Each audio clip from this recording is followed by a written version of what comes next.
tanto a las personas que están aquí en la sala como a quien está en línea acompañándonos. Hoy tenemos el honor de contar con el profesor William Martin de la Universidad de Düsseldorf. Y quiero comentar que este seminario inicialmente se destinaría originalmente solo a estudiantes de la asignatura de Astrobiología de la licenciatura en Ciencias de la Tierra del ENSIT, pero las titulares, que soy yo, Gilén Gómez Maqueocheo, y la maestra Paola Molina Sevilla, consideramos que podríamos, más bien reconsideramos esto a la trascendencia de los aportes al origen de la vida y evolución temprana por parte del profesor William Martin. Entonces, invitamos al doctor Martin a hacer una charla pública y él muy generosamente aceptó el cambio. Esta charla consistirá de 40 minutos y una discusión de unos 15 minutos, ya que tenemos una diferencia horaria de 8 horas en este momento, entonces es bastante tarde para él.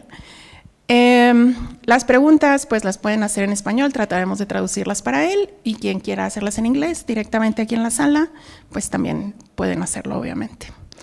Entonces les introduciré al ponente. El profesor William Martin es originario de Estados Unidos, realizó sus estudios de licenciatura, doctorado y postdoctorado en Alemania. Desde 1999 es profesor en la Universidad de Düsseldorf, donde dirige el Instituto de Evolución Molecular. Ha publicado más de 400 artículos científicos y su trabajo ha sido ampliamente citado. Ha recibido varios premios, el más reciente, el premio Moto Kimura en 2023 por sus investigaciones en evolución molecular. Su trabajo ha sido financiado en 3 ocasiones por el Consejo Europeo de Investigación. Sus principales intereses científicos son la evolución temprana, en particular el origen de las células microbianas. Y entonces así lo escuchamos con la charla Life in LUCA as we might find it elsewhere. Serpentinization, I always struggle with this word. Serpentinization is the energy source, not the sun. So, Professor Martin, please. Thank you very much for the kind introduction, and thank you for the opportunity to speak in Mexico again.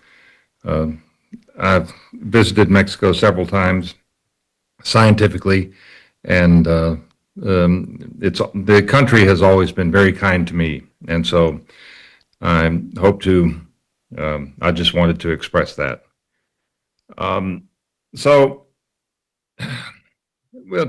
We don't have much time, so let's get started. This is a picture of a undersea hydrothermal vent, a vent where a process called serpentinization is going on, and the figure was kindly provided to me by Susan Lung, and let's talk about the possibility that life might have arisen at an environment like this 4 billion years ago. It's just an idea. So evolution starts here. Of course, this is a figure it's a section of the only figure in Darwin's Origin of Species, and it shows his 2 principles for the evolutionary process. We see natural variation. I'm just going to ask the organizers, can you see my pointer okay? Yeah? Okay, it's just a hand. Yes, we can see it. Okay, thank you. Natural variation at each generation. Some are they're different. He didn't have a mechanism. Darwin didn't have a mechanism for natural variation.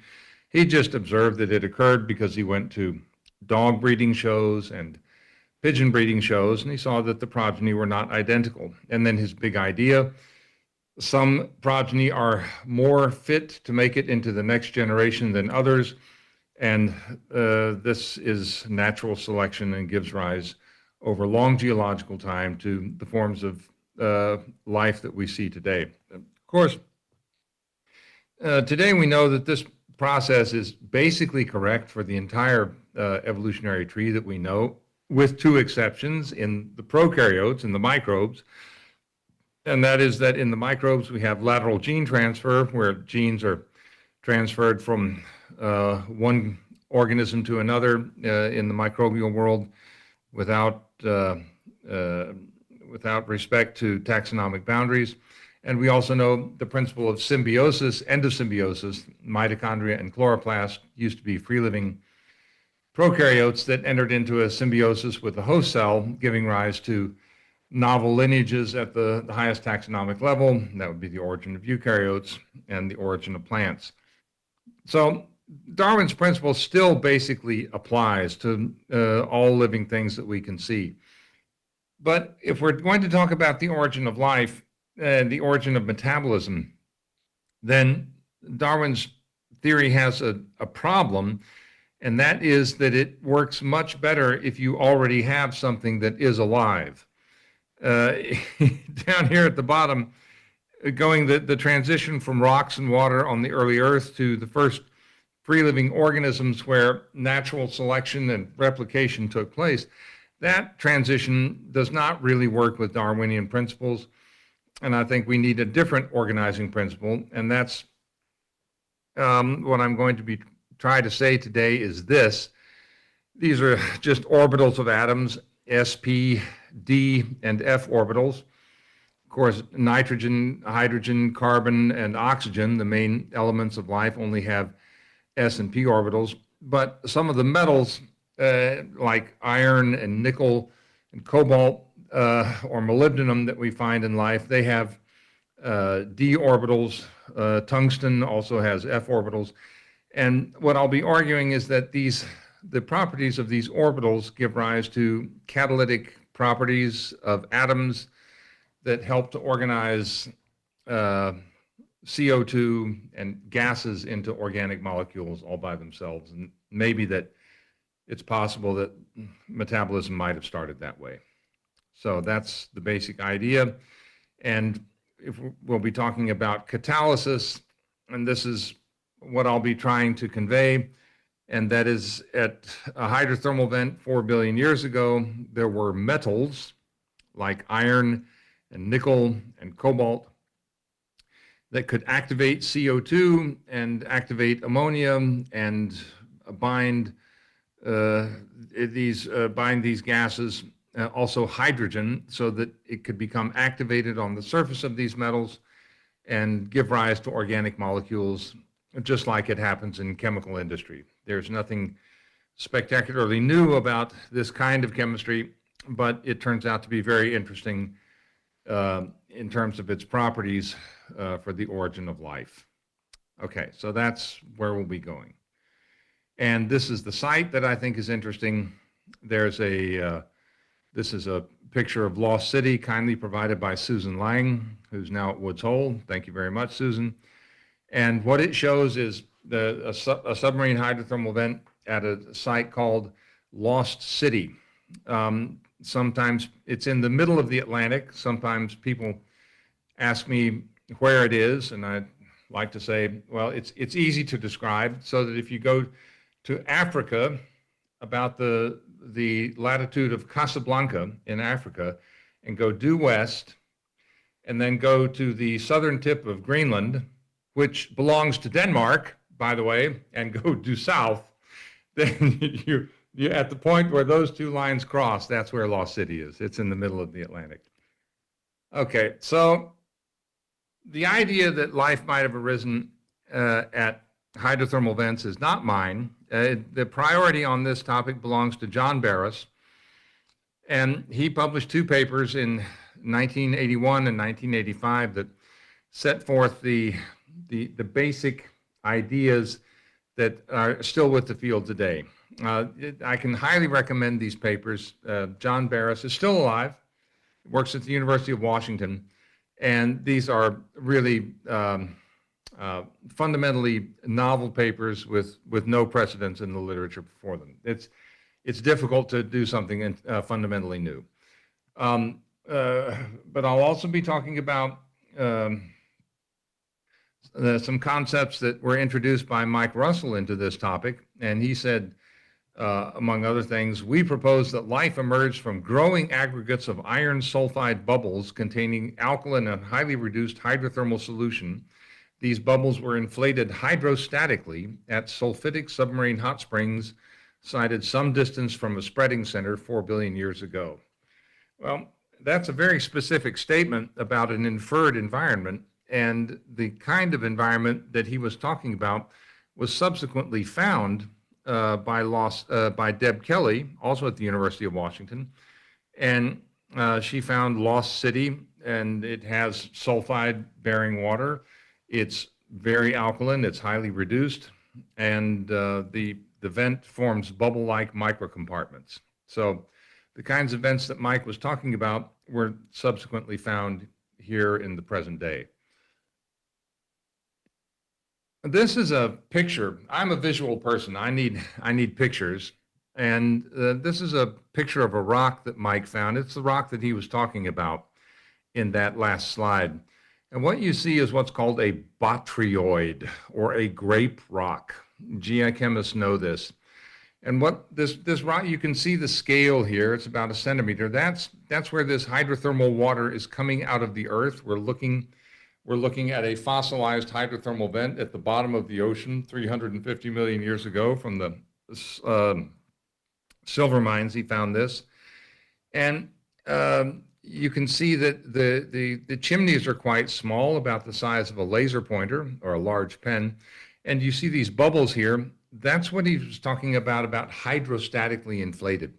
There's water coming up out of the earth at this site. The water contains iron 2 in solution, and it's interfacing with sulfide-rich water at the bottom of the ocean, and that generates a precipitate. The iron sulfide is, of course, has a very low solubility product. It precipitates and generates these colloids that are inflated, and they make bubbles. And these are some, when he cut through these bubbles to look at what's inside, they're hollow. And this is not formed by microbial activity. This is 100 micrometers here. It's a purely inorganic system of compartments, naturally forming microcompartments that will play a very important role in today's talk for 2 reasons. Number one, regardless of what theory you assume for the origin of life, there has to be chemical synthesis going on, chemical compounds being synthesized from simpler compounds, and they have to be concentrated around their site of synthesis, because if they are not, then they just diffuse off into the ocean and are useless and cannot attain higher complexity through further molecular reaction. So that's the first reason. Compartmentation. That's what these naturally forming microcompartments at submarine hydrothermal vents make. They provide compartmentation from the environment. And the second function they fulfill is they're catalytic. They are made of transition metal sulfides like iron sulfide, nickel sulfide, cobalt, and sulfide. And if you're not familiar, so imagine this is an atom of iron, okay, the size of a basketball. We'll enlarge it here. And so why are these transition metals important? It's because they contain these d electron shells that we looked at here. Okay, these d electron shells, they're unfilled in the transition metals, and that means they can hybridize and also make metastable bonds with carbon and nitrogen, CO2 or N2, and that's why they're used in industrial synthesis for the Haber-Bosch process to reduce nitrogen. Consumes 1% of the 2% of the world's energy to make fertilizer, or the Fischer-Tropsch synthesis that synthesizes hydrocarbons out of CO2 and hydrogen in the gas phase. In both cases, these transition metals with their complicated d electron shells that hybridize make metastable bonds with carbon and nitrogen. When the carbon and nitrogen reacts up here, when the reaction is over, the CO2 leaves the surface as formate or some other compound, and the surface of the metal is unchanged. In modern chemistry, the chemists can coordinate, can manipulate the geometry and the property of these orbitals by coordination chemistry, how the atoms are bound into an organic framework. But the property of catalysis is a property of the elements themselves. So what we have are naturally forming microcompartments at a hydrothermal vent where the compartments are made of catalytically active compounds in their walls. So Lost City looks like this. It's not made of iron sulfide. It's made of calcium magnesium carbonate. The spires are about 60 meters high, and it has been active for about 100,000 years. And Lost City, when Deb Kelly takes probes of those spires, she also finds that they contain naturally forming microcompartments. It's not iron sulfide, but it's inorganic precipitates, magnesium carbonates, and these spires with these intimate structures, here's the scale, 500 micrometers, can get up to 60 meters high. So you can imagine this huge system of vast surfaces where if they were made out of metal sulfides, you would have huge opportunities for catalysis and reactions and a labyrinth of compartments within which molecules could be concentrated and interact. So that's the basic framework. So that gave rise to this figure here. I drew this figure in 2002. It is present in various versions in textbooks, and what it shows is just an idea. There are no fossilized hydrothermal vents that are 4 billion years old, but if there were, maybe they would look something like this. This is imaginary. So what we've got is theoretically formed hydrothermal vent microcompartments, like the kind that Mike found in the silver mines in Ireland. They are micropores. They are made of transition metal sulfides, which it's the metals. I'll be showing you later. It's not metal sulfides, it's the pure metals that actually have the catalytic activity. That's new in the field. And the so CO2 from the ocean, where that comes from, we'll explain later in a film, and hydrogen from serpentinization, this very long and complicated word, comes from the inside of the Earth. And we know that hydrogen and CO2 can react if they have proper catalysts, because the equilibrium in the reaction of H2 and CO2 lies on the side of organic compounds. H2 and CO2 want to react to become organic compounds, and these catalysts here allow that to happen. So in principle, we get small organic compounds, incorporation of nitrogen. In theory, it's just an idea 20 years ago, amino acids, bases, something like, something like an RNA world, but confined to the microcompartments where the compounds themselves were synthesized. Origin of the genetic code, and in this theory, the last universal common ancestor, LUCA, was not a free living cell, but rather it was confined to the system of inorganic compartments where its components were synthesized, and it was dependent upon this energy, this interaction between hydrogen and CO2 at a submarine hydrothermal vent. The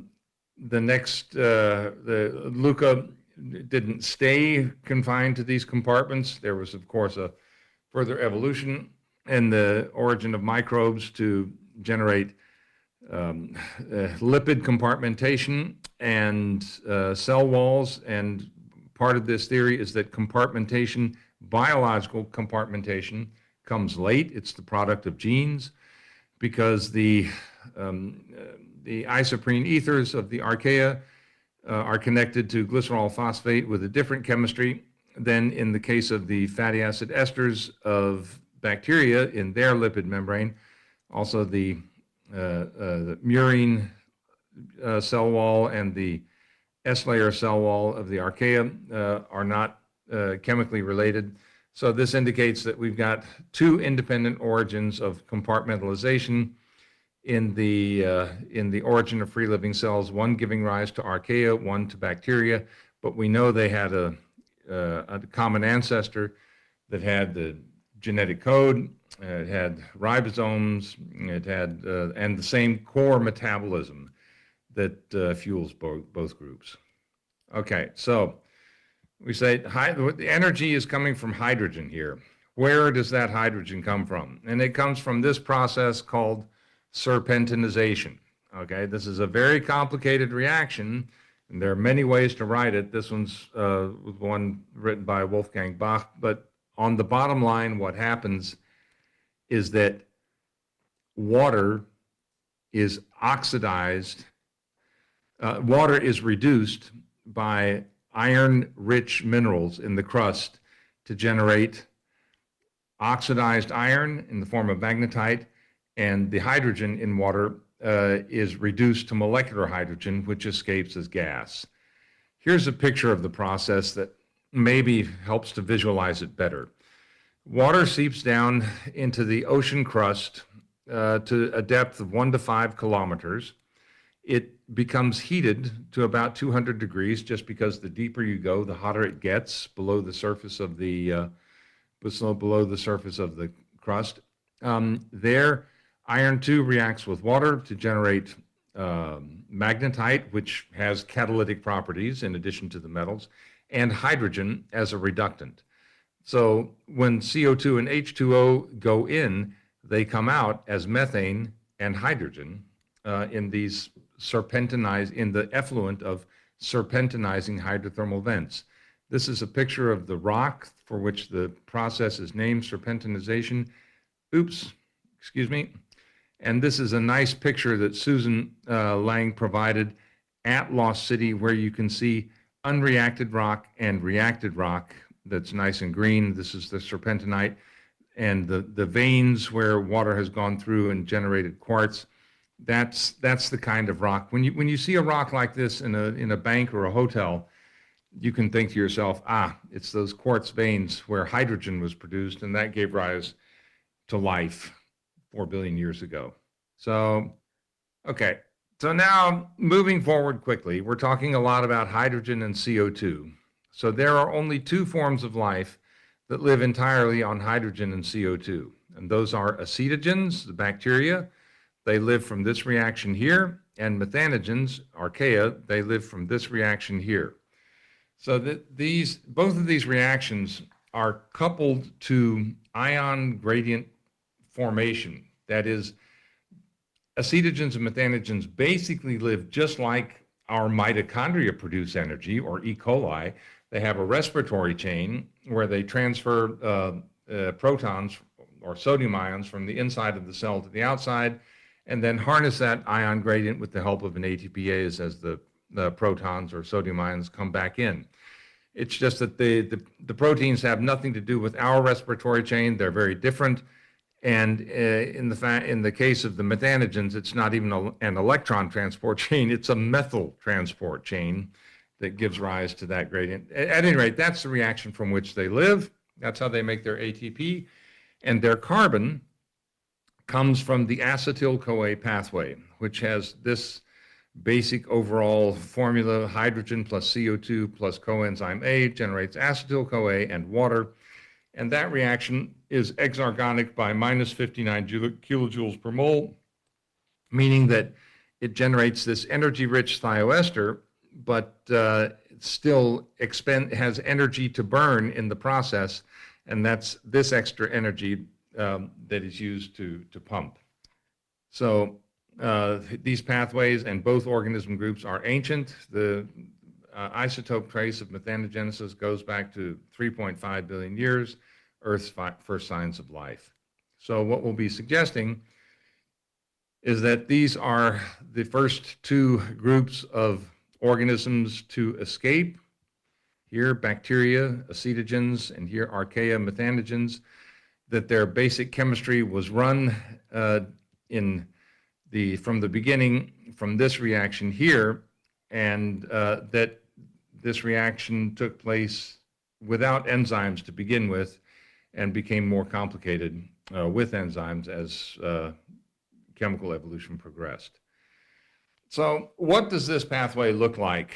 If we just the pathway was worked out by Harlan Wood, Lars Lungdahl, Ralph Wolf, Georg Fuchs, Rolf Tower, Volker Muller, Steve Ragsdale, Holger Dabeck, and many others over the last 50 years. And it goes like this. In acetogens, bacteria, CO2 is converted to formate, formal tetrahydrofolate, methanol, tetrahydrofolate, methylene, tetrahydrofolate, and a methyl group that is transferred to a very conserved enzyme called carbon monoxide dehydrogenase acetyl-CoA synthase. That methyl group is bound here on a nickel atom in the middle of the enzyme. Methanogens do much the same thing. CO2 is reduced to formal methanofuran, then formal tetrahydromethanopirin, methanol, methylene, methyl. In both cases, the cofactor here is a pterin. The methyl group is transferred to CODH, ACS, and that is removed from that enzyme via coenzyme A to generate a sulfur-bound acetyl group that is used for biosynthesis or energy metabolism. The interesting thing here is that these enzymes that perform these reactions are not homologous across the acetogen-methanogen divide. You might say, Dr. Martin, how can you suggest that these enzymes are ancient if they're not homologous here? And it's because we're suggesting that the chemistry is more ancient than the enzymes that catalyze these reactions. Okay, so at Lost City, we see the same basic chemistry going on, CO2 to unknown intermediates that end up as methane exiting the vent. These are they probably do not occur free. They're probably bound to the metals, as we'll see in a minute. And so this same basic reaction, CO2 to methane, takes place without enzymes, just through geochemical processes at Lost City. 1 millimolar methane, day in, day out, for 4 billion years, as far as we can tell. So it's a very ancient process, takes place all by itself. All right, so one of these, so the enzymes in this pathway, we see here a lot of nickel and iron in the enzymes. I work with images, and I was trying to figure out how exactly does this work. And so I looked at the proposed mechanism of CODH by Steve Ragsdale in a 2009 JBC paper. And it goes like this. CO2 is bound to a nickel atom here, and it becomes bent and activated because now it's got an additional bond. What happens is that this carbon oxygen bond is broken. Oxygen pulls electrons, and we end up getting an electron pair leaving the center and going to this carbonyl group so that carbon monoxide exits the active site, and water does as well. This leaves this active site oxidized by 2 electrons, nickel 2 formerly here, which have to be resupplied by ferredoxin during the reaction mechanism to single electron transfers to generate nickel 0. And when I looked at this, I realized 2 things. Number one, a lot of people had noticed that this chemistry is ancient and had tried since the 1980s to get iron sulfide minerals to catalyze CO2 fixation, and it never worked. A guy named Günther Wächtershäuser tried for decades. He got a lot of things to work, but he could never get CO2 reduced. That's the main thing that has to happen at the origin of life. CO2 has to be reduced. And looking at this mechanism, I realized why. It's because in life, CO2 reduction in all pathways of CO2 fixation is always a 2-electron reaction.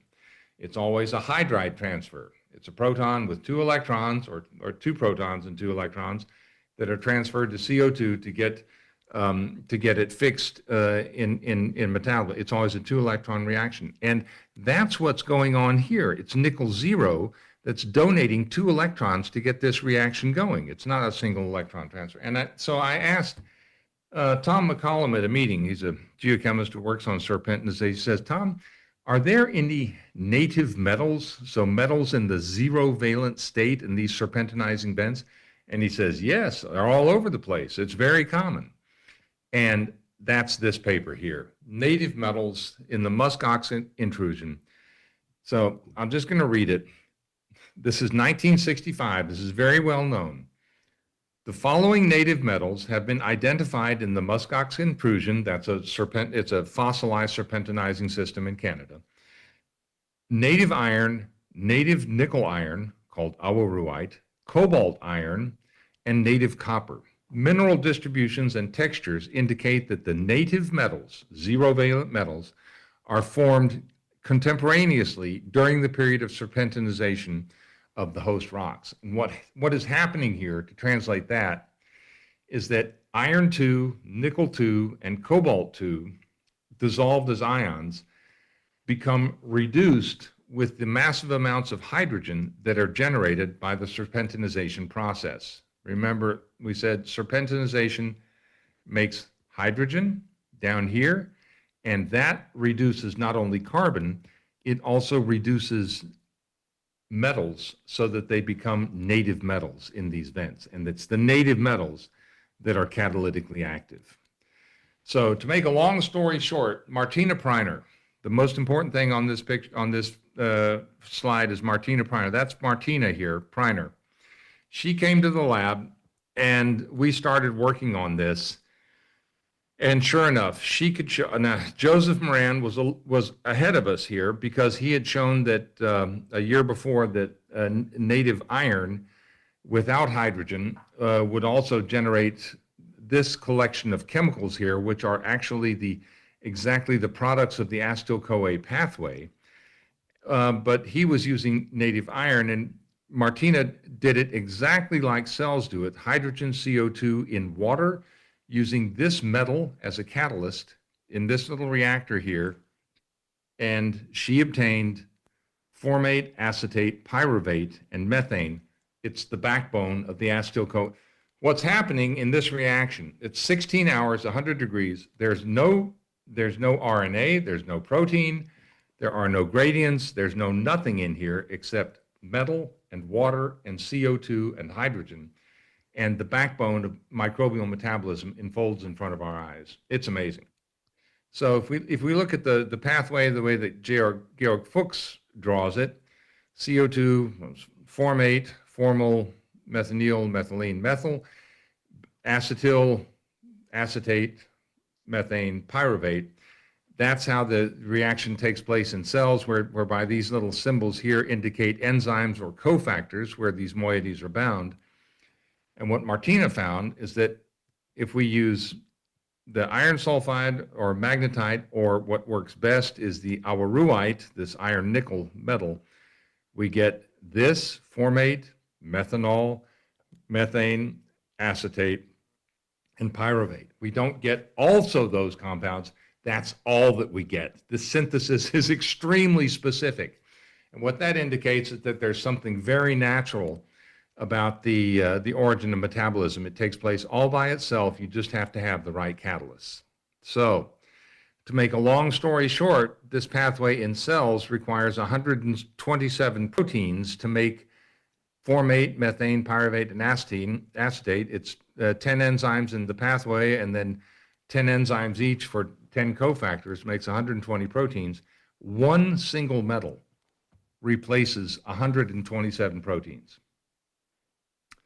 That's how simple the origin of metabolism is, and it gives you exactly the same products. Pyruvate is very important.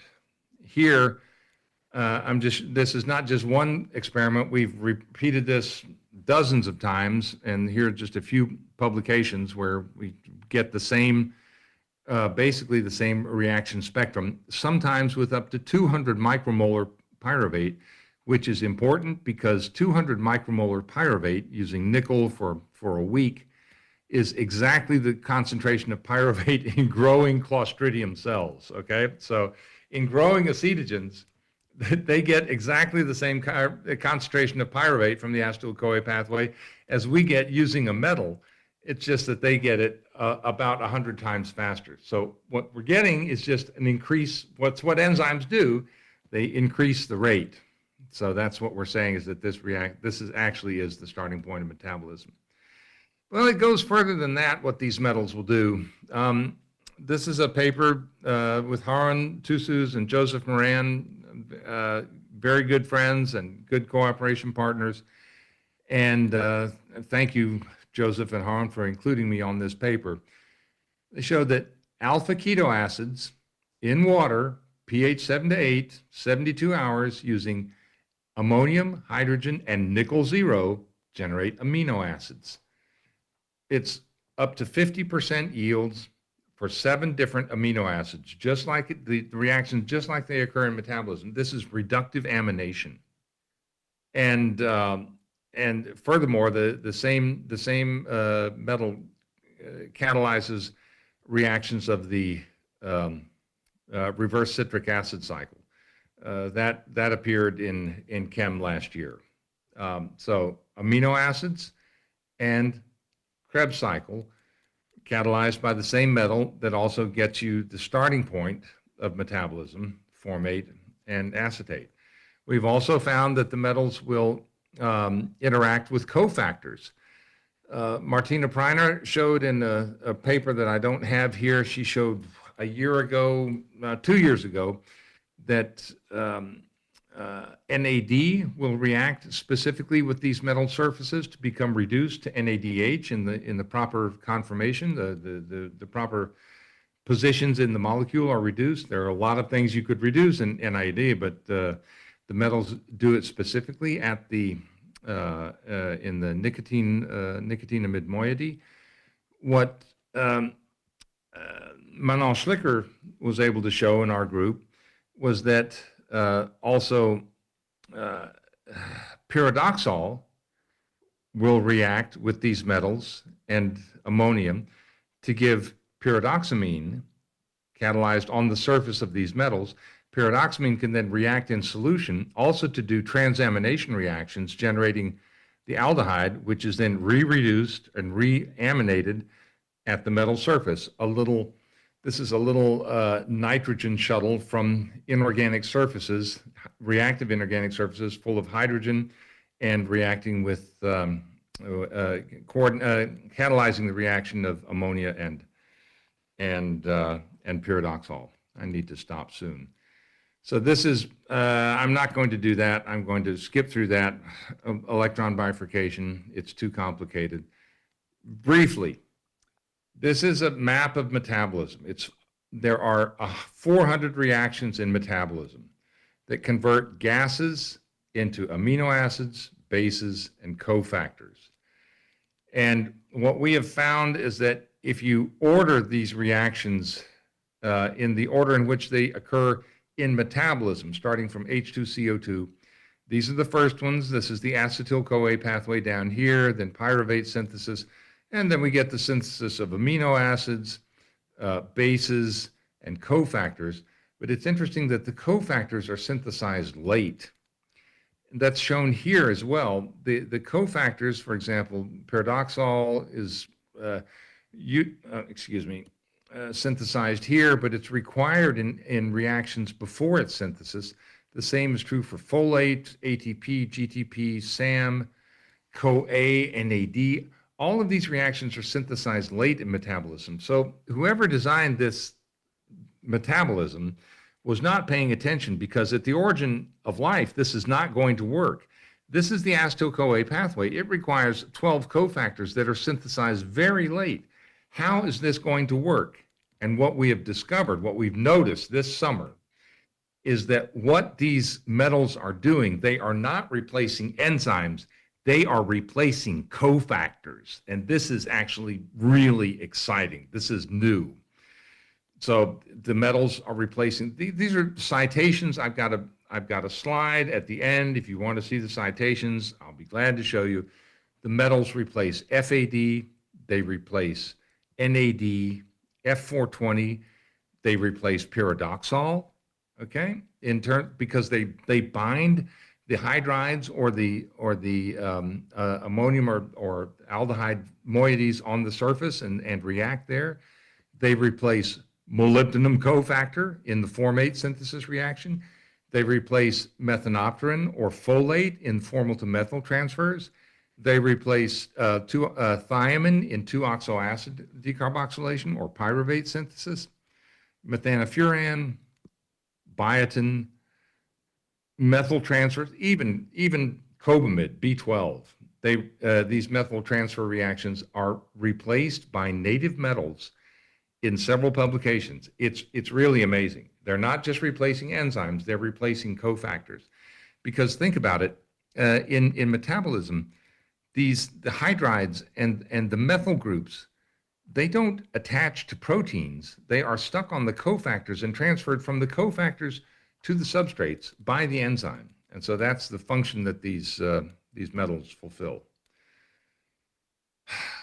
Yes, the metals replace cofactors except coenzyme A, and that's thioester formation. And that doesn't really, that requires sulfides, but the rest are just native metals. Okay, it appears that cofactors were invented by enzymatic metabolism, and they enabled metabolism to become independent of solid state catalysis. Okay, I've got a 5-minute movie. I'm a little bit over time, but not that bad. Organizers, can I show a 5-minute movie and then stop? Of course. Okay. Is everybody falling asleep or have they already left? Still nobody has fallen asleep. So Okay. it's a good time to show the movie. Okay, now you can, in the movie, you can go to sleep. So it's a 5-minute movie. This 5-minute film. Oh, I've got the sound on. Let's turn the sound off. Turn the sound off. Fine. Excuse me. Film is Okay, now the sound is off. Okay. So this is a movie about the origin of the origin of the Earth, and starts with the moon forming impact, which sets the stage for the origin of metabolism. Because what the moon forming impact did, it melted the entire planet, vaporized 20% of the crust and the mantle to gas phase rocks, and it was from that the moon formed. But the importance for origins was that all of the carbon on the early Earth that came in from meteorites was transformed into the gas phase as CO2. This is because carbon in any state in contact with 1200 degree magma becomes CO2. All right, so that the traditional origin of life research says CO2 is horrible. We say it's perfect. It's exactly the right starting material for the origin of life. Okay, because that's how all ecosystems start today. They start from CO2. Well, where does the hydrogen come from and where do these reactions take place? Well, not at the surface, because the surface was a very violent place to be because of all the meteorite impacts. Also not at spreading zones. Oh, I asked my animators if they could fix this. You see this moving crust? That's not supposed to do that. And I said, can you fix that? And they say, yeah, that'll be 5,000 euros. I said, it's fine, just leave it the way it is. This is a simulation of Lost City. It's not on top of a spreading zone, and because of that, it has a somewhat different chemistry that we can see here in the cutaway. The black smokers, the original very hot vents, are situated directly on top of the spreading zone. So when water comes into the crust, it can undergo serpentinization, but it becomes heated to 400 degrees because of the extreme temperature of these of magma. And the vents also have a short lifespan because these are constantly moving. The Lost City type vents never come into contact with magma. They constantly produce hydrogen from the serpentinization reaction, and this hydrogen is activated. It reduces metals to the native state, and those are catalysts upon which hydrogen then becomes activated, as we see in the next cut. So this is a movie, but these are industrial processes. People in the industry know that these processes take place. Hydrogen is activated on the surface of these metals, so is CO2, so is nitrogen, and this gives rise to the compounds that we see in our experiments: formate, acetate, pyruvate, alanine, amino acids. And it's not just a little bit, it's a lot, because that's what we see.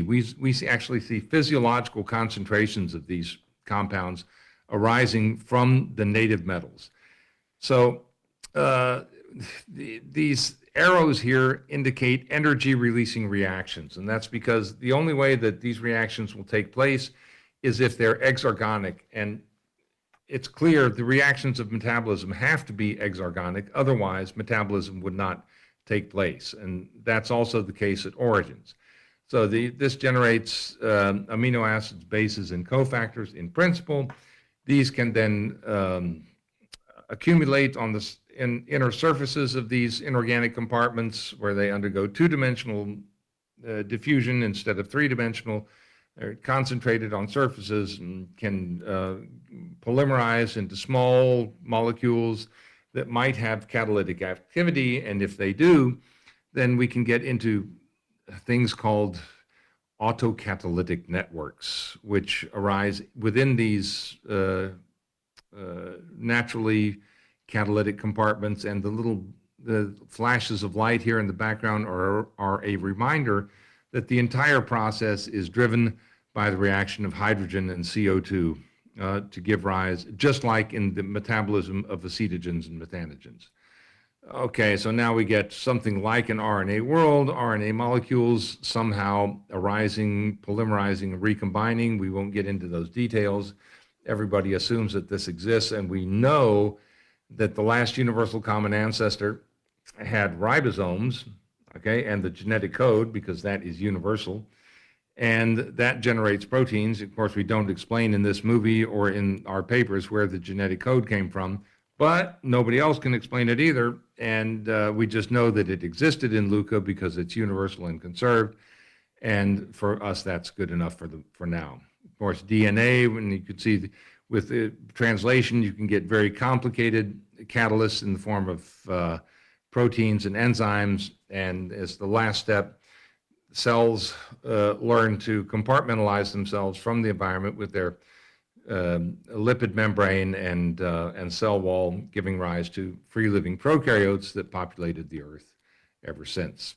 So that is that. Now we're done. So that was the movie, and this is a summary of the main process that we think is driving the origin of metabolism 4 billion years ago and also in our reactors. These are the people who've been doing the work. Had I known that Nabor was here, I would have put Nabor back on the slide, but he left several years ago. So that's Martina Preiner. She's now in Marburg. Chuan, Natalia's still with the group. Felipa, Max, Manon, and Shiju, they're the people who have been doing the work, and you'll see that they're all smiling, and they're not smiling because they left. It's because we've been managing to publish good papers over the years, and that gives them good jobs and makes them very happy. These are the people who we work with, and these are the people who are still in the group or used to be in the group. This is my funding agencies, the European Research Council, the DFG, VW, German-Israeli project, and so thank you, taxpayers, for funding our research. So that's it, and I will take any questions. I'm sorry that I went too long. Thank you so much. There's clapping in the room. Yes.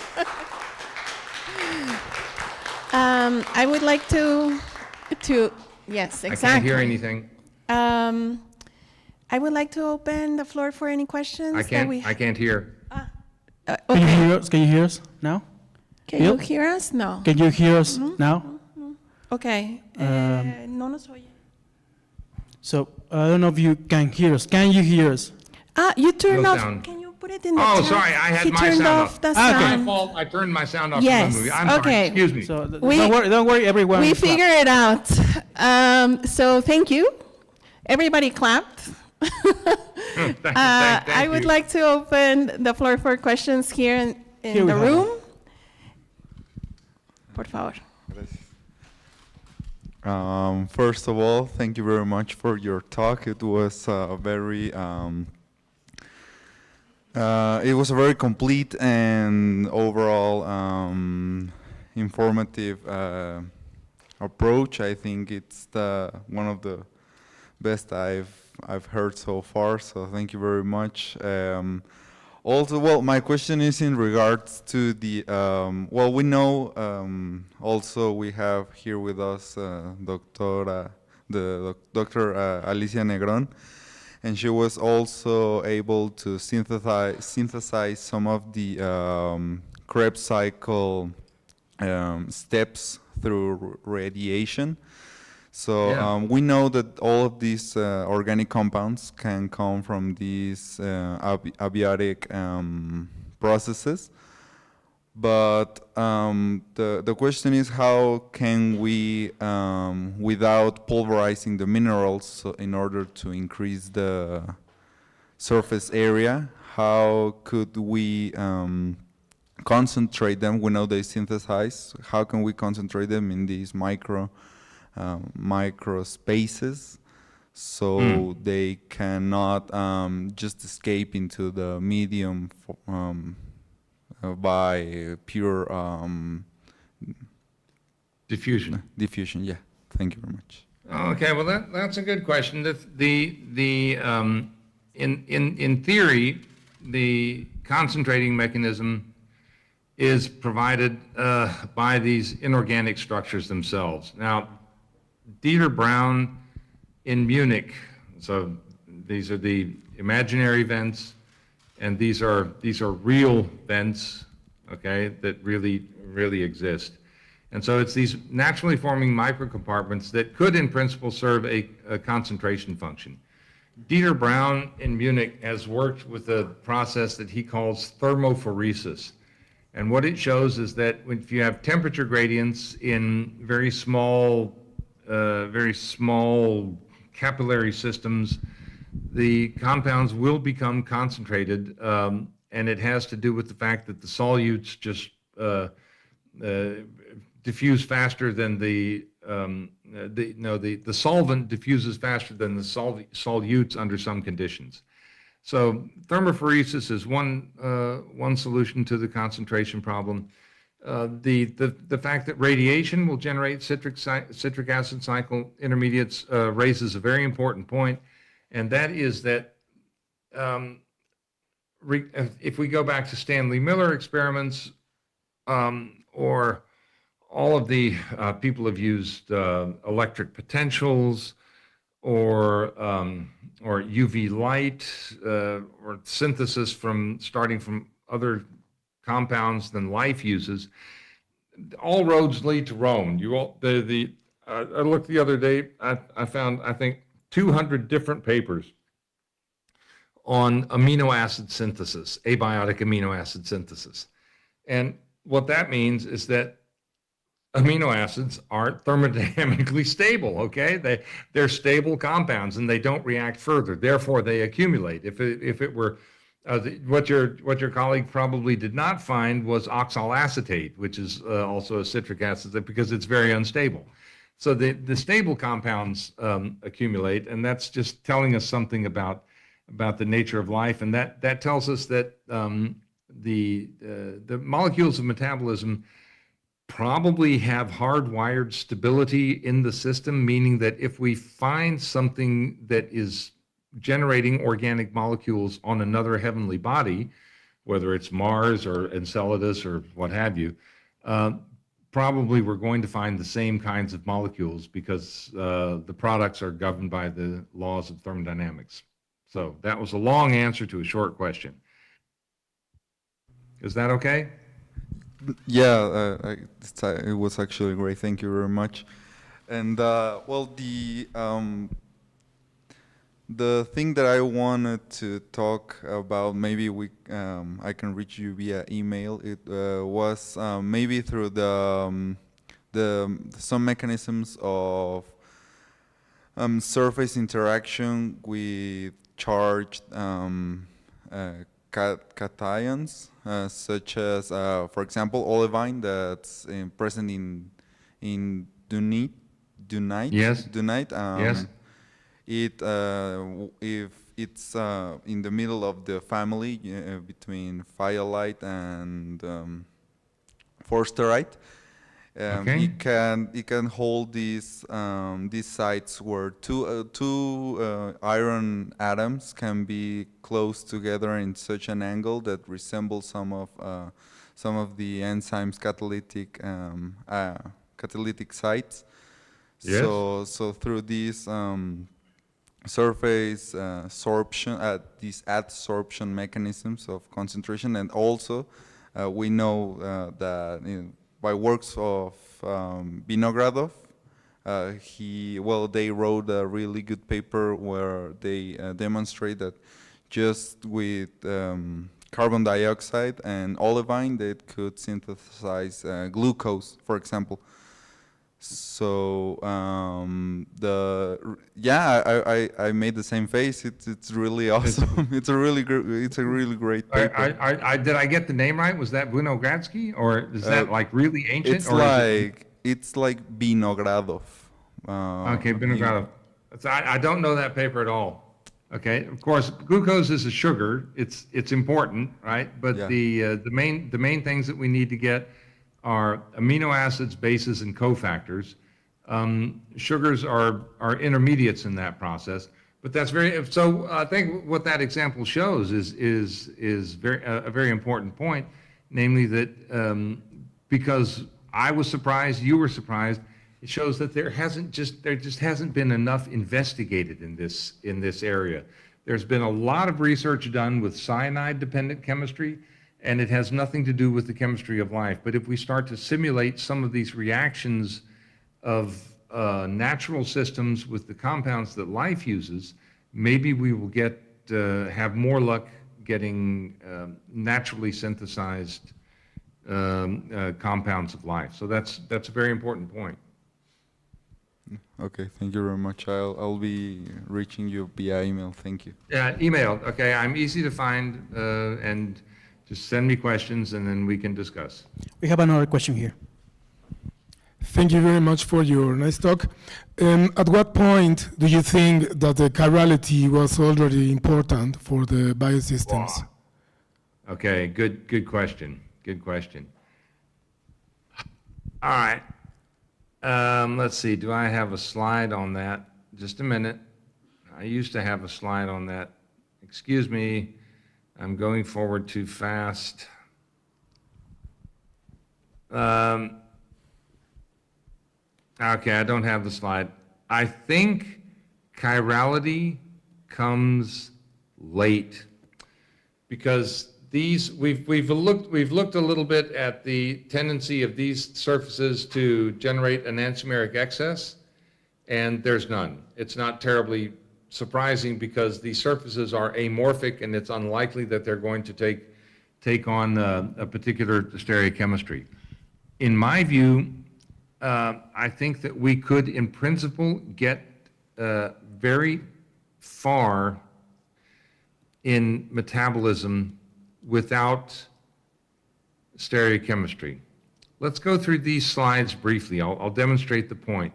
In each of these cofactors, right, which are the cofactors, they transfer the active moieties, and they're the compounds that are used by many different enzymes. So they're sort of multi-purpose tools throughout metabolism. There are no chiral atoms at the active moiety. There are plenty of chiral atoms on ribose, but not at the active moiety here at SAM or in coenzyme A or in biotin. The coenzyme A is full of chiral sites, but not at the active moiety. MoCo, same thing. There are actually no chiral atoms here that I can see at all. Or the pterins, full of chiral atoms, but at the actual active moieties, there are none. Same with thiamine, methanofuran, NAD, FAD, pyridoxal, okay? None of the cofactors have chiral moieties at the site where they perform their group transfer functions. And this indicates to me that we could actually get a fairly complex set of reactions going on without necessarily introducing chirality. That means that we could, in principle, have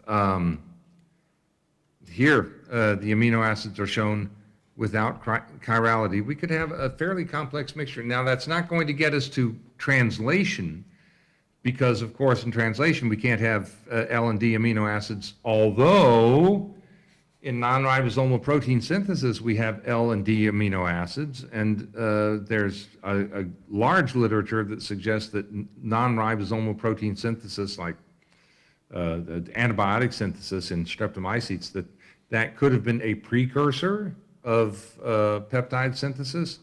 And actually, it is heritable because the structure of the enzymes gives rise to reproducible cyclic peptides that can have catalytic activity.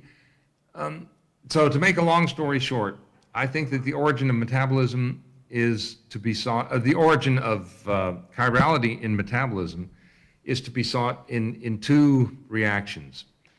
One is when we go from pyruvate up through the gluconeogenetic pathway, it's phosphoenolpyruvate is the phosphorylated step. Usually has to go through a bypass, a shunt around that to get to PEP. And then the reaction catalyzed by enolase introduces, it catalyzes the stereochemical addition of a water molecule to the double bond in phosphoenolpyruvate. And that gives you 2-phospho-D-glycerate. And the stereochemistry at that carbon atom never changes throughout the rest of metabolism. So that, in organisms that use the acetyl-CoA pathway, that is the first stereochemical reaction. It's introduced by an enzyme. I think it's possible that it could have always been that way, small-handed catalysts, and then you can get something like an autocatalytic cycle and, that will reinforce that. If you have a handed catalyst, it will generate handed products. For amino acids, my favorite suggestion is my own, excuse me, and that is that when we have something that could actually make peptide bonds in a chemistry resembling that of the ribosome, something like a proto-ribosome, which Ada Yonat got a Nobel Prize for ribosome structure a few years. She calls the proto-ribosomes an ultra-conserved component of the ribosome. If that proto-ribosome is going to be a handed molecule, and it will either accept L or it will accept D amino acids, but not both. That's the nature of the peptidyl transferase reaction. And so there may have been selection from a chimeric mixture of small charged amino acids at an enzymatic site of the proto-ribosome that generated handed peptides. If so, that generates handed catalysts. So that's a long answer to a short question, but we have to do two things. We have to deal D sugars and L-amino acids. So that's my suggestion. Thank you very much. Vielen Dank. Yes. Und schönes Wochenende. Bitte, bitte. Danke. We have Sorry. one question on the YouTube, and then we can go to the one here. It says, if Darwinian selection, it's by Irma Lozada, if Darwinian selection was a factor in the transition from geochemistry to biochemistry, which reactions or native metals were under stronger selection for the first enzymes or cofactors to emerge? Okay. So the answer is, I don't think it was selection. When we have the replication and then we have selection, at this earlier stage of synthesis that I was talking about today, I think it's just chemical reactions. And the selection is actually imposed by the structure of orbitals of the catalysts involved. So it's not really a selection process. It's scary. It's predetermined. Okay, it's hardwired into the system. And that means that if we use different catalysts, we still get the same products, formate, acetate, pyruvate. And if we were to do this on a different planet using the same solvent, water, and the same starting compound, CO2 and H2, and the same catalyst, we would get the same products. It's because it is not selected from a mixture.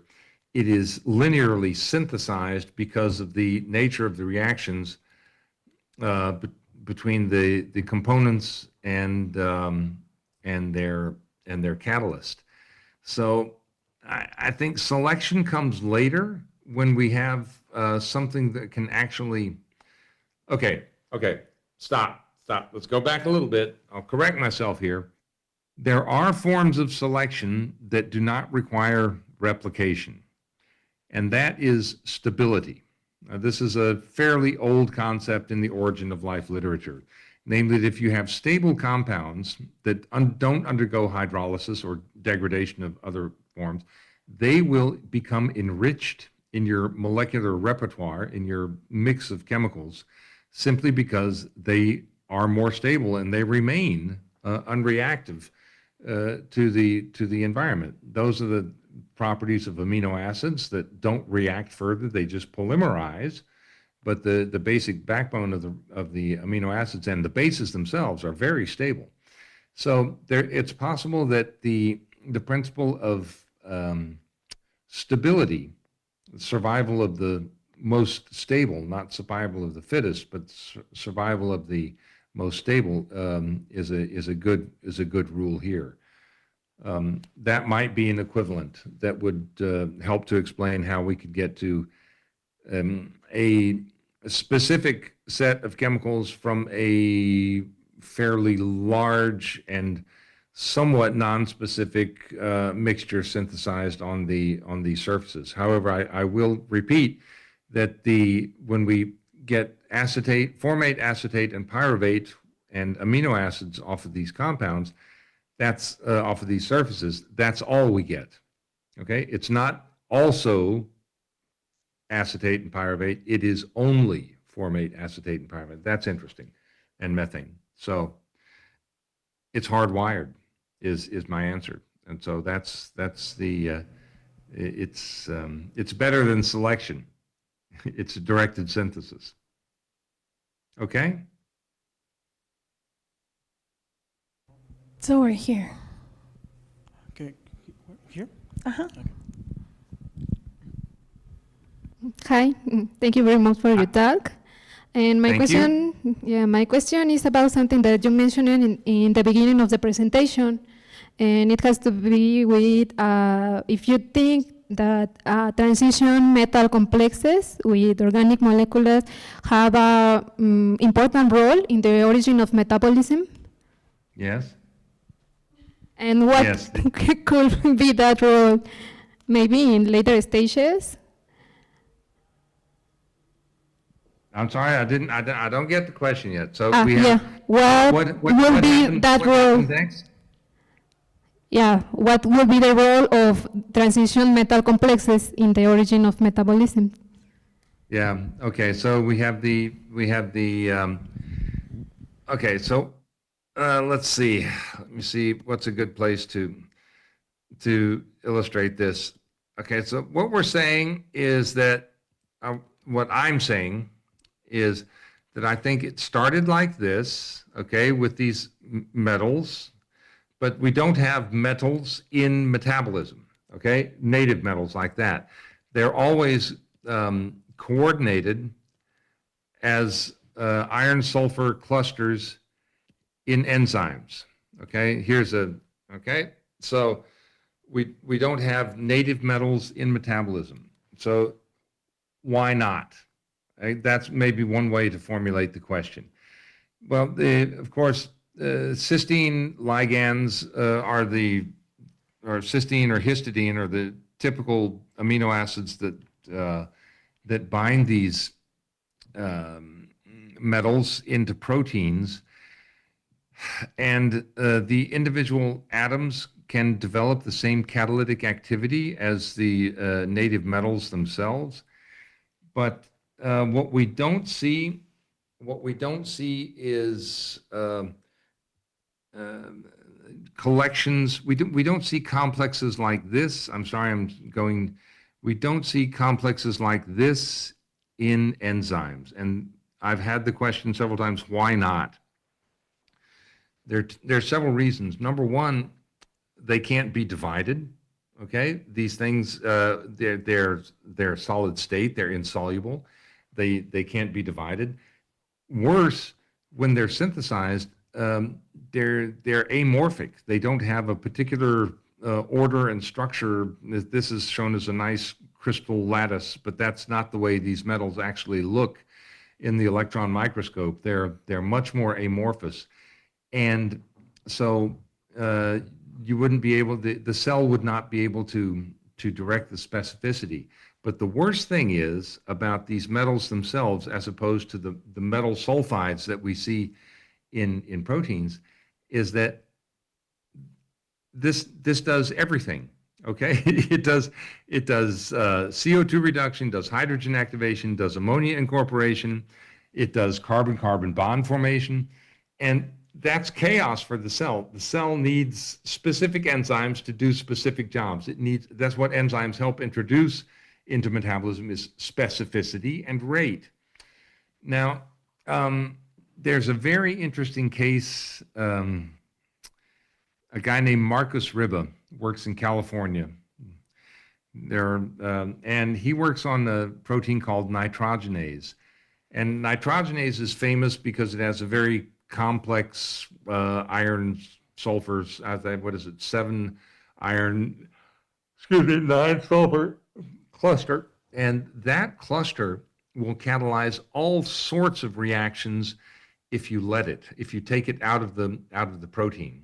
And so what proteins do is they introduce selection, selectivity and specificity into the reactions. So these metals are good, but they had to be replaced by transition metal sulfides, which could, number one, they were portable. They could be incorporated into enzymes and transported, and allowed cells to also add specificity through the polypeptide chain into the active site.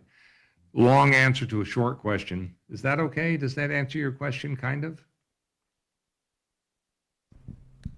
Yes, thank you very much. Yay, thank you. We have Okay. one more question on the YouTube. So first, Lucia says, thank you for the wonderful talk, and then asks, how stable is it estimated that the molecular absorption process could have been under primitive conditions if considered the lability of organic molecules? Okay. This is really interesting. Well, you guys, okay, I feel good because these really good questions indicate to me that I was at least halfway intelligible in my presentation, that I didn't talk too fast or not make sense. What was the question? The question is stability. I'm sorry, read the question again. I forgot the question. It's a good question. Read the question again, please. So it says, how stable is it estimated that the molecular absorption process could have been under primitive conditions? Okay, so my first thought here is hydrolysis, because this is a classical question in the origin of life arena. What good are highly reactive molecules or highly specialized molecules if they hydrolyze, and if they can't just sit around there forever? At some point these molecules have a finite lifespan and they will fall apart. And this is excuse me. Oh, it's past my bedtime. Molecules like RNA and proteins have a finite lifespan, and they will end up hydrolyzing at some point in time. So one way to think about this problem is to think about how cells do it. How do cells solve this problem? Cells also have the problem that proteins can hydrolyze and nucleic acids can hydrolyze, and cells solve this problem by harnessing energy through core carbon energy metabolism, harnessing energy so that the synthesis reaction is always faster than hydrolysis. When the energy producing reaction or the energy harnessing reaction of the cell stops, then hydrolysis sets in. But as long as the cell is continuing to synthesize new molecules faster than hydrolysis reacts, everything is fine and the life process is fine. When the energy stops and then the energy stops flowing through the cell, then the hydrolysis reaction sets in, and in 5,000 years, none of us are going to look like now. none of us are going to look like we do now. We're going to be hydrolyzed, and our molecules will all come apart, unless somebody did a very good job of mummifying us. And so it's the life process that makes synthesis faster than hydrolysis. And it's very simple and not well recognized. And that also applies here. So it's no good if you just synthesize it once and then wait for it to react. It has to be continuous. And that's one of these things. Thank you for mentioning that the hydrothermal vents have. It's continuous flow of energy. It's a continuous flow of hydrogen with CO2, and that generates geochemically gradients or redox couples that are active over geological timescales, and so a constant source of energy for more synthesis reactions. That's what has to be there. And if anybody's really interested, which I doubt, it was a pretty long talk, we have a new paper up on Archive. You can find it the title of the paper is Gradual Assembly of Metabolism at a Phosphorylating Hydrothermal Vent. So the bonus that the people get who stayed around here is that in that paper, we reveal how these hydrothermal vents can actually catalyze phosphorylation, which was in water, using components that are naturally occurring in hydrothermal vents. It's a big step forward. So if you're interested in that, you can go to Archive and look for Gradual Assembly of Metabolism. And then you can find out how phosphorylation might have taken place. So that was a really good question. Thank you. And if anybody has any questions, you can write me emails. I respond, I answer. Thank you so much. I think we all enjoyed the talk, the questions. Lilia, you have one more question? Do you have time? Do you have time for one more question? I'm sure that you have all paid your taxes somewhere, so I am your tax money.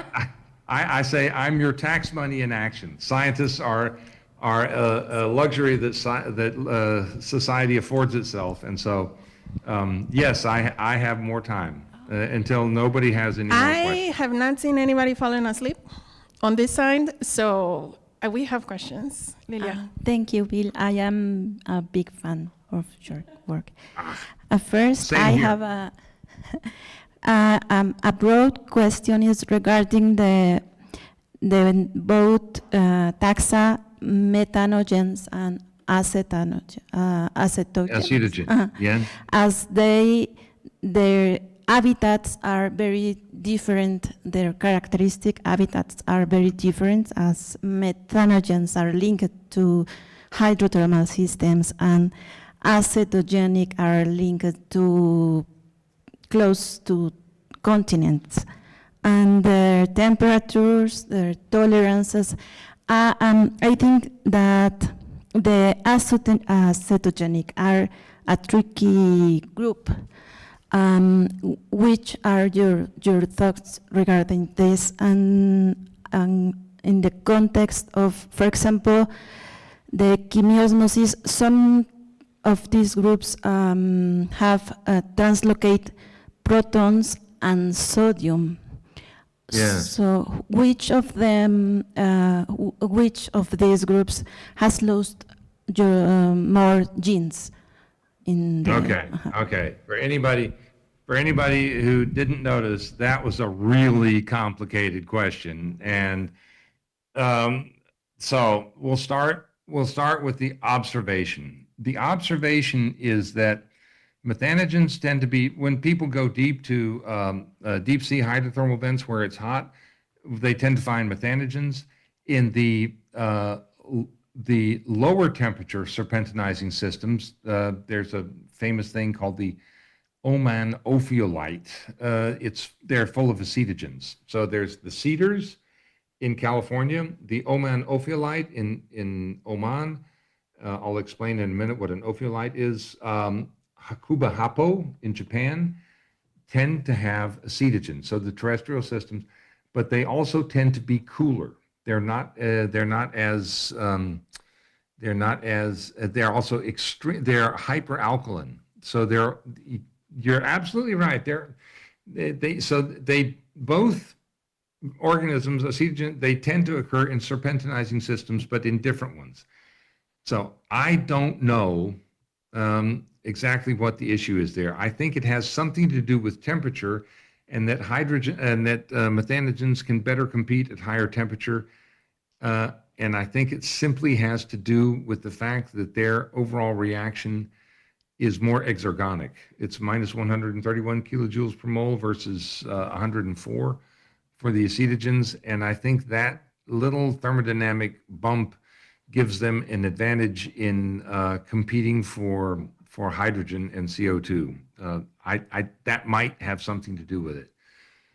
What was the other question? Okay, so that was the acetogen methanogen difference. They both occur in Yes. serpentinizing systems. And the other is that some of methanogens and also acetogens translocate, they complete with. Yes, just a minute. So I have to get a piece of paper here so that I can remember what I'm saying. Okay, yes, they're ATPases in the acetogens and in the methanogens tend to be, their bioenergetics tends to be sodium dependent rather than proton dependent. But Volker Müller, who's a great expert for the ATPases of these groups, has shown that actually the enzymes are themselves promiscuous. They can take either protons or sodium, and that the difference in substrate specificity is very low. So some of them are promiscuous. Why sodium? Why sodium? And this the rationale behind sodium-dependent bioenergetics for acetogens and methanogens is that they both tend to occur in environments where high acetate concentrations arise. The acetogens, because they make acetate themselves, methanogens, because they typically occur in anaerobic environments where also fermenters are downstream utilizers of cell mass, and acetate is lactate and acetate are typical fermentation products. In environments, so the key here is that acetate is a decoupler. It's a decoupler because the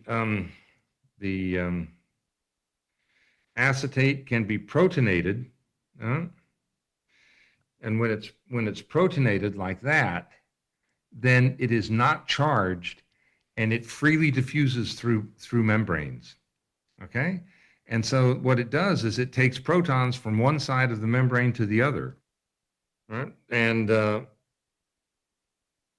so acetate is a decoupler. And that means that it's actually really bad to have a proton-dependent bioenergetics. So what the rationale behind pumping sodium ions, which acetogens and acetogens use a protein called RNF to pump sodium, and the methanogens use a protein complex called MTR A through H to pump sodium ions. The rationale is that sodium will not associate with acetate in such a way as to stay stable and be translocated across the membrane. So sodium just keeps the membranes tight because you can still have protons. They can't stop acetate coming across, but if bioenergetics is sodium dependent, then that makes the sodium gradient is decisive, and the proton gradient that's being destroyed by acetate movement is no longer a problem. Does that make sense? Yeah, that is the role of sodium in the, for example, it implies that some experiments in oceans, in Enceladus, and so, the importance of salts. Yeah, but the salts are important, but there are individuals out here out in the field who say that the salts, potassium is very important, or sodium is very important. But I'll tell you what's really important: carbon. Okay, it's organic compounds. They're the really important ones. The salts are something we can deal with, and they're definitely a parameter to be dealt with. But the main thing is getting carbon compounds synthesized and getting them polymerized. That's the main problem. The salts will always be there, and then there's the question of, how much. What was the salt concentration of the ancient ocean? Maybe it was very similar to today's. So and favor the yes, alkaline salts are systems, important. and favor the alkaline conditions. Alkaline. So the inside of cells tends to be alkaline. This is the part of the. Okay, I'm going to go to my LUCA picture here, and this is something that I've been saying for years, namely that it should be possible that LUCA could harness these naturally formed ion gradients at hydrothermal vents. And so the prediction here is that you have basically a cell that's half alive. I'm sorry, I'm using my finger instead of the pointer. It's half alive. It's not a completely formed cell. And we have the serpentinization makes alkaline fluid on the inside because magnesium hydroxide is produced during the serpentinization process. And that makes the hydrothermal fluid on the inside very alkaline, 9 to 11.